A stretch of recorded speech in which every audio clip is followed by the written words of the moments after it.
Ngjitur me digën e liçenit artificial në Tiranë, ka nisur ndërtimi i një kompleksi gjigant me 5 kulla, i quajtur Tirana Lake, me një sipërfaqe ndërtimi prej rreth 228.000 m2. Projekti do të realizohet nga kompania Building Construction Invest, e krijuar në vitin 2020 e një nga Ilir Merja, por që ka ndryshuar disa herë pronar. Fillimisht ajo u shit për 5 milion lekë tek B Investment, e zotëruar nga ish punonjësi Armos, Nejib Hajderaj. 3 muaj më pas, kompania kaloi tek KTN Nate Ardian Avdallit për 10 milion lekë.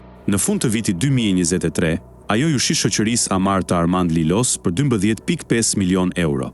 Avdalli përfitoi 500.000 euro me njëherë, ndërsa pjesën tjetër do ta marrë në sipërfaqe ndërtimore. Kompleksi do të ngrihet mbi një truall prej 32.500, ku rreth 2.100 janë blerë nga shteti me vlerë 143 milion lekë. Projekti parashikon ndërtimin e 5 kullave 17 katëshe, duke ju shtuar valës së betonizimit pranë liçenit, që prej kohësh ka shkaktuar debate për sigurinë e digës dhe shkatërimin e hapësirave publike. Kujtojmë se në vitin 2015 socialistët kundërshtuan fort një projekt të ngjashëm të kompanisë Gener 2 në të njëjtën zonë, duke protestuar kundër lejes së dhënë nga ish kryebashkiaku Lulzim Basha.